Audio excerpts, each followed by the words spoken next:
आज 13 मार्च है। 50 घंटों में उत्तर प्रदेश की सियासत बहुत ज्यादा बदलने वाली है। एक ऐसी तारीख आने वाली है जब उत्तर प्रदेश की 20% आबादी उस तारीख पर नजर गड़ाए बैठी है कि बीएसपी का पावर शो कितना हिट रहेगा और उसका क्या असर पड़ेगा उत्तर प्रदेश पर। क्यों? क्योंकि 15 मार्च को है काशीराम जयंती और अगले ही साल है उत्तर प्रदेश में विधानसभा चुनाव। अब जब अगली काशीराम जयंती आएगी उससे पहले उत्तर प्रदेश में कौन मुख्यमंत्री होगा अगला ये तय हो चुका होगा। यानी चुनाव से पहले 2027 के उत्तर प्रदेश विधानसभा चुनाव से पहले ये आखिरी काशीराम जयंती है। बीएसपी वर्सेस ऑल की मुहिम को छेड़ दिया है। कैसे? 15 मार्च को बहन जी कुछ ऐसा करने जा रही हैं जो 9 अक्टूबर से भी वृहद, बड़ा, व्यापक हो सकता है। बीएसपी की तैयारियों पर, उसका उत्तर प्रदेश की राजनीति पर पड़ने वाले असर पर, और कैसे कांग्रेस और सपा बीएसपी का पीछा कर रही हैं, उसके वोट बैंक में सेंधमारी की सीरियस कोशिश कर रही हैं। इन सब पर बात करेंगे। मेरे साथ अभिषेक उपाध्याय जी जुड़ चुके हैं। सबसे पहले मैं आपको एक इंट्रो देता हूं कि होने क्या जा रहा है, 15 मार्च को बीएसपी क्या करने जा रही है, फिर पहला सवाल इनसे लेंगे। यूपी पॉलिटिक्स, काशीराम जयंती पर मायावती दिखाएंगी बसपा की सियासी ताकत, 9 राज्यों में शक्ति प्रदर्शन। 15 मार्च को 9 राज्यों में बीएसपी शक्ति प्रदर्शन करेगी, लेकिन हम बात करेंगे उत्तर प्रदेश में। अभिषेक जी, ये तारीख कितनी अहम है उत्तर प्रदेश विधानसभा चुनाव 2027 की नजर से? बहन जी, इस समय आप ये तारीख 15 मार्च जिसकी आप बात कर रहे हैं, मेरा मानना है कि एक एक तारीख अहम है। जो बहन जी का जिस दिशा में कामकाज आज की तारीख में चल रहा है, हर बीतते दिन के साथ हमारे पास जो रिपोर्ट है, रणनीति 2027 को लेकर के और भी ज़्यादा पुख्ता की जाती है और कई सारे ऐसे फैसले हैं जो आने वाले हैं। अभी 15 मार्च को भी कई फैसले होने वाले हैं, उसकी भूमिका तैयार बड़ा ऐलान हो सकता है, तैयारी चल रही है, उसकी तैयारी मुकम्मल की जाती है। और 15 मार्च इसलिए महत्वपूर्ण है, काशीराम जी जो आज बीएसपी जहां है उसकी नींव में काशीराम जी हैं। और बाबा साहब, ये हमेशा एक चर्चा होती है कि बाबा साहब अम्बेडकर ने जो सपना देखा था कि एक पॉलिटिकल ताकत दलित बने, काशीराम जी ने वो करके दिखा दिया। तो इसलिए काशीराम जी का जो योगदान है दलित मूवमेंट में, उनके एम्पावरमेंट में, वो अभूतपूर्व है। तो उनके नाम से, उनके प्रतीक से जुड़ा हुआ दिवस है 15 मार्च। इसलिए आप यूँ समझ लीजिए कि 15 मार्च को जो 2027 की ट्रेन है, उसका जो इंजन है वो जुड़ जाएगा डिब्बों में 15 मार्च को। मतलब डिब्बे भी तैयार थे, इंजन भी तैयार था, लेकिन 15 मार्च एक ज्वाइंट होगा। उस दिन डिब्बों में इंजन जुड़ेगा। और हम जो हमेशा से कह रहे हैं कि बहन जी इस बार करो या मरो वाली स्थिति में हैं। 20 साल बाद, 2007 के बाद 2027, एग्जैक्टली ये 20 साल का है। बहन जी का ये मानना है कि जो इसे उर्दू में मोजज़ा कहते हैं, चमत्कार, वो चमत्कार बीएसपी कर सकती है। और उसकी वजह ये है कि उनको इस बात का दृढ़ विश्वास है कि बीएसपी का मतलब है इमोशनल कनेक्ट। इकलौती ऐसी पार्टी इस पूरे देश में है जो इमोशनल कनेक्ट पे बड़ी होती चली गई। मतलब उनके पास शुरू में संसाधन भी नहीं था इतना, अभी भी बहुत संसाधन नहीं रह गया है, क्योंकि पार्टी सत्ता से बाहर है लंबे समय से। ना लोकसभा में एक भी पार्टी का सदस्य नहीं है, विधान परिषद खाली पड़ी हुई है यूपी की, विधानसभा में सिर्फ एक है। तो लेकिन ये पार्टी की बुनियाद ही वो इमोशनल कनेक्ट रहा है। दलितों का जो एम्पावरमेंट जो उन्होंने काशीराम जी के समय से देखना शुरू किया, फिर बहन जी उसका एक प्रतीक बन के उभरी।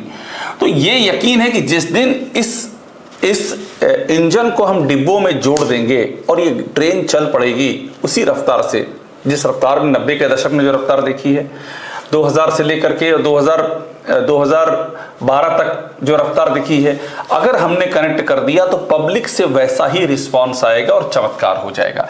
इसलिए 15 मार्च को कनेक्शन होना है इंजन और डिब्बों का।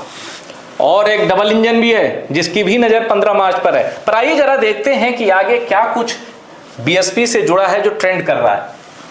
मायावती के वोट बैंक में सेंध की तैयारी, जानिए कांग्रेस ने क्या प्लान बनाया है। अब 13 मार्च को लखनऊ में एक फंक्शन है, पॉलिटिकल फंक्शन, उसमें राहुल गांधी आ रहे हैं।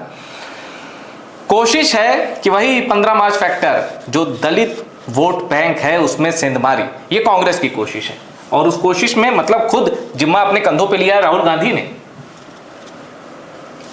अब एक खबर ऐसे में आई कि 1 साल पहले ही कैंडिडेट उतारने लगी बसपा। यूपी में ब्राह्मण मुस्लिम पर खेल रही है दाव। 15 मार्च जब सबकी नजरें दलित वोट बैंक काशीराम जयंती पर है, ऐसे में बीएसपी ने कार्ड भी खेला है ब्राह्मण मुस्लिम। आप क्या देखते हैं कि लोग बीएसपी के वोट बैंक में सेंधमारी कर रहे हैं और इधर बहन जी सबके वोट बैंक में सेंधमारी कर रही हैं। अभी आपने एक राहुल गांधी का जिक्र किया था, थोड़ा उसको बढ़ा दें कहानी। राहुल गांधी जो 13 मार्च को आ रहे हैं, बेसिकली उनको रायबरेली जाना है, वहाँ दिशा की बैठक है। वो सांसद हैं, तो बतौर सांसद दिशा की बैठक वो चेयरमैन होते हैं, हेड करते हैं। आपको याद है पिछली दिशा की बैठक में क्या हुआ था? दिनेश प्रताप सिंह वर्सेस राहुल गांधी। वो पार्ट 2 भी दिखाई पड़ सकता है। दिनेश प्रताप सिंह भी, हमारी जानकारी ये है कि एकदम शब्दों का गोला बारूद लेके बैठे हुए हैं, क्योंकि दिनेश प्रताप सिंह यूपी योगी सरकार में मंत्री हैं और उनके लिए भी उनकी आइडेंटिटी जो है, जो उनकी राष्ट्रीय पहचान है, उसका एक बड़ा सबब राहुल गांधी हैं। राहुल गांधी जितना वो भिड़ते हुए देखेंगे वो नेशनल लेवल पर उतने हाईलाइट होंगे। इसलिए पहले तो 13 तारीख को रायबरेली में धमाके के लिए तैयार रही है, पॉलिटिकल धमाके के लिए। उसके बाद राहुल गांधी को ये एडवाइस दी गई कि आप जब आ रहे हैं तो आ जाइए। तो हम मतलब कांग्रेस में प्लानिंग चल रही थी कि काशीराम जी के दिवस पर बड़ा कार्यक्रम करना है, तो उनको कहा गया कि आप आ ही रहे हैं तो आप लखनऊ भी आ जाइए। तो लखनऊ रहेंगे, इंदिरा गांधी प्रतिष्ठान में कार्यक्रम होगा और कांग्रेस सीधा उसी कोर को मैसेज दे रही है। दलित कोर रहा है, मुस्लिम कोर रहा है, ब्राह्मण कोर रहा है। ये बड़ी बात है कि जिस कोर को कांग्रेस मैसेज दे रही है, बहन जी उसी कोर को अपने साथ लेके आगे बढ़ चुकी हैं। ये कांग्रेस और बीएसपी का सीधा मुकाबला चल रहा है। कांग्रेस में अभी आपने कहा ये ब्राह्मण और मुस्लिम का दांव खेल रही हैं बहन जी। हाँ यही है। अब ये ब्राह्मण मुस्लिम का दांव बहन जी ने तो ऐलान करना शुरू कर दिया है, उम्मीदवार ऐलान कर दिए, 4 किए, 2 ब्राह्मण 2 मुस्लिम, 1 ब्राह्मण पहले ही कर चुकी हैं। तो बहन जी का तो एकदम क्लियर है, सबसे पहले उन्होंने ऐलान भी तक किया है। अभी जो आपने जो इस कहानी का शीर्षक रखा है बहन जी वर्सेस ऑल, वो 15 मार्च को खास तौर पे दिख रहा है। सबको अब फिक्र है 15 मार्च की कि ऐसा क्या कर दें ताकि 15 मार्च का फोकस हम पर भी आ जाए।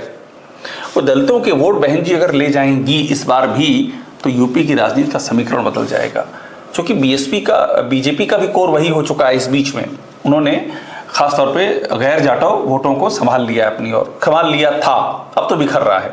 समाजवादी पार्टी को 2024 में मिल चुका है ये वोट का अंबर का। कांग्रेस का टारगेट ये है, क्योंकि एक जमाने में कांग्रेस का कोर रहा है, वहां से छिन करके बीएसपी में गया था। काशीराम जी ने जब शुरू किया मूवमेंट अपना DS4 से लेकर के, और फिर जब बीएसपी स्थापित की उन्होंने, तो उनका पहला निशाना ये था कि जहां कांग्रेस है वहां खड़े हो जाओ। बहन जी को जो इलेक्शन लड़वाया गया बिजनौर से, आपको ख्याल होगा, तय था हारेंगी। हरिद्वार तय था बहन जी के लिए मुश्किल होगा, लेकिन जो परफॉर्मेंस दी उसने सबसे अधिक चोट कांग्रेस को की। बिजनौर में तो मीरा कुमार से मुकाबला था, रामविलास पासवान, रामविलास पासवान थे, मीरा कुमार बाबू जीवन राम की बेटी, और वो सहानुभूति की लहर भी थी 84 में। पर क्या टक्कर दी थी बहन जी ने, क्या टक्कर दी थी उस दौर में। तो कांग्रेस का विदाउट सिंबल, तो कांग्रेस को अपने इतिहास में ही बीएसपी से टक्कर मिली है। वर्तमान में एक बार फिर से वही टक्कर होती दिख रही है, और गठबंधन की सारी संभावनाओं को एकदम खारिज कर दिया बहन जी ने कि भाई अकेले लड़ेंगे, बीएसपी जाएगी, पूरी ताकत से जाएगी और अकेले लड़ेगी। अब इसके बीच जो होता है ना बहन जी, जिस चीज के लिए पॉलिटिक्स में जानी जाती है उसमें एक चीज है तेवर कायम है। विधायक आपने बताया उत्तर प्रदेश में एक सांसद नहीं, लेकिन तेवर वही है। मायावती ने पार्टी से निकाला, दिलाई थी गैंगस्टर को बीएसपी की सदस्यता। मतलब आप देखिए कि जब संगठन विस्तार होता है, कोई किसी को भी पार्टी में शामिल कर लेता है। ऐसा कहा जा रहा है कि बसपा अपने सबसे मुश्किल दौर से गुजर रही है, ऐसे में बहन जी एक्शन ले रही हैं। तो ये बताता है तेवर वही है, बस जरूरत है या कमी है कि बस वक्त जो है ना, क्योंकि राजनीति क्या है, आंकड़ों का खेल है, कितने सांसद कितने विधायक, यही है राजनीति। उसमें बीएसपी के लिए 15 मार्च बहुत डिसाइडिंग होने वाला है। अब मेरा सवाल आपसे है, एक पीडीए दिवस की भी तैयारी हो रही 15 मार्च की, बिल्कुल तैयारी है। वो बीएसपी के मिशन में अड़चन है, कितनी बड़ी अड़चन है, और बीजेपी के लिए कितनी बड़ी अड़चन। देखिए अखिलेश यादव भी इसमें दो राय नहीं है, वो पूरी शिद्दत से लगे हुए हैं, लगातार मैसेज दे रहे हैं। वो पीडीए दिवस मना रहे हैं, काशीराम जी का दिवस हो, बाबा साहब का दिवस हो, वो जम करके वो बहन जी की तारीफ भी कर रहे हैं। अभी आपने सुना होगा, उन्होंने बहन जी के शासन की तारीफ कर दी। उन्होंने बहन जी पर कोई भी सवाल कहीं से उठता है अगर, तो पहला जवाब अखिलेश यादव देते हैं। तो अखिलेश यादव का भी एकदम फोकस क्लियर है। उनको ये मालूम है कि जो 2024 की जो जीत हुई है उसमें एक बड़ा चंक आया है उनके पास दलित वोटरों का, और वो उनको चाहिए। वो MY का जो छवि है ना उससे आगे निकलना चाहते हैं, और आगे सिर्फ OBC में ही नहीं निकलना है, दलित में भी निकलना है। तो इसीलिए वो भी मैसेज दे रहे हैं, और ये बड़ा चैलेंज है बहन जी के लिए भी, कांग्रेस के लिए। कांग्रेस खैर सपा के साथ ही लड़ेगी, जो हमारे पास जानकारी है, जो आपस में कवायद चल भी रही है। लेकिन अल्टीमेटली ये देखा जाएगा कि बीजेपी को हरा कौन सकता है, जो इसमें यूपी की स्थितियां हैं। अगर अखिलेश यादव उस हालत आज खड़े हैं, आज अखिलेश यादव टक्कर में है, मतलब आप किससे पूछेगा वो कहेगा सपा भाजपा की बीजेपी। बहन जी चमत्कार कर सकती हैं, इसलिए माना जा रहा है कि बहन जी कभी भी पासा पलट भी सकती हैं, मतलब ये खेल बदल सकती हैं, ये बहन जी की ताकत है, इसमें भी दो राय नहीं है।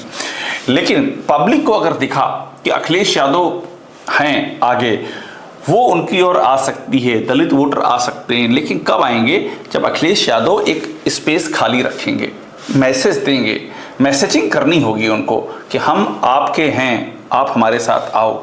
ये वही मैसेजिंग है पीडीए दिवस।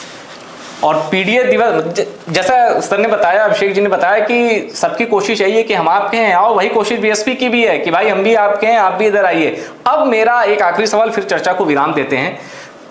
इतनी बड़ी तारीख है, इसमें आजाद समाज पार्टी कहाँ, कहीं गायब दिख रही है आपको? पर्दे के पीछे से एक्टिव दिख रही है क्या? नहीं, गायब नहीं है, वो भी लगे हुए हैं। चंद्रशेखर लगातार लगे हुए हैं। वो चंद्रशेखर की भी ये खूबी है, वो मान्यवर काशीराम का बहुत ही तहे दिल से जिक्र करते हैं, उनकी पार्टी का नाम में जुड़ा हुआ है। बाबा साहब का, मतलब जब भी कहीं बात करते हैं बाबा साहब का जिक्र करते हैं। वो बहन जी का भी बड़ा सम्मान, उनकी बातचीत आप सुनिए तो कहीं भी जाएंगे बोलेंगे तो बहन जी के लिए कभी भी गलती से भी, एक दो बार तो फ़ोन में हमारे इंटरव्यू में कहा था कि मैं तो फ़ोन किया मैंने कई बार बात करने के लिए, मेरी बात नहीं हो पाई। तो चंद्रशेखर भी लगे हुए हैं, चंद्रशेखर के लिए भी ये बड़ी लड़ाई है, और चंद्रशेखर भी इस एक फोर्स बनने की कोशिश में कि अपने साथ कनेक्ट करें। ओवैसी से उनकी बातचीत चल रही है, अगर वो कनेक्ट करते हैं अपने साथ, एक और फोर्स को कनेक्ट करते हैं, तो यहाँ पर चंद्रशेखर भी प्लेइंग फील्ड में होंगे। इसलिए चंद्रशेखर को भी खारिज नहीं कर सकते हैं अभी हम। और बीजेपी 15 मार्च उसके लिए, देखिए बीजेपी के लिए क्या है कि बीजेपी का अलग ही फंडामेंटल है। बीजेपी को 15 मार्च पे 100% वो अपना विचार व्यक्त करेंगे, लेकिन 15 मार्च को वो प्रतीक के तौर पे इस्तेमाल नहीं करना चाहेंगे, क्योंकि 15 मार्च ऑलरेडी बहन जी उसको लेकर के बहुत ही आगे बढ़ चुकी हैं, समाजवादी पार्टी बढ़ रही है उसको लेकर के आगे। उनका अपना तरीका है जोड़ने का। उनका तरीका जोड़ने का क्या है कि वे बूथ लेवल पर जा करके सरकार की, जो मोदी सरकार की योजना है वो उनके घर पहुंचा करके उनको तमाम सारी स्कीम्स का फ़ायदा दिला करके वो कोशिश कर रहे हैं कि थोड़ा सा उसको इकोनॉमिकली एम्पावर करके अपने साथ में लाएं।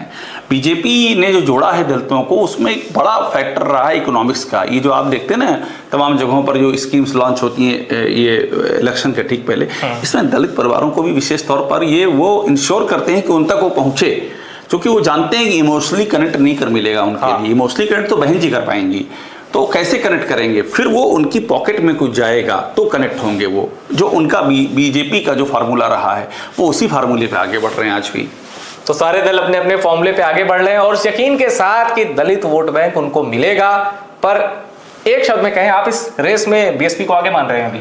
मैं मतलब इमोशनली कनेक्ट बीएसपी का आज भी बहुत जबरदस्त है। अब वो जमीन पे कैसा काम करते हैं इस पे डिपेंड करेगा। अगर जमीन पे वो काम कर देते हैं अच्छे से तो ये इमोशनली जो कनेक्ट है ये फ्रूट्स देगा, फल देगा। जमीन पे अगर उनका वाइब्रेशन नहीं अच्छा हो पाता है तो ये इमोशंस अपनी जगह रहेंगे, लेकिन जो नाराज हैं योगी आदित्यनाथ की सरकार से वो देखेंगे कि कौन हरा सकता है। और 15 मार्च तय करेगा कि कौन हरा सकता है, या फिर कोई नहीं हरा सकता। सत्ता हो सकता है हैट्रिक भी लगा दे, और यह भी हो सकता है कि मजबूती से जो लड़ेगा, ग्राउंड पे जो काम करेगा, वो बीजेपी को हटा भी सकता है। ये थी चर्चा। वीडियो पसंद आया और शेयर करिएगा, और 15 मार्च की हर बड़ी अपडेट आप तक सबसे पहले पहुंचाएंगे। टॉप सीक्रेट को सब्सक्राइब जरूर करिए।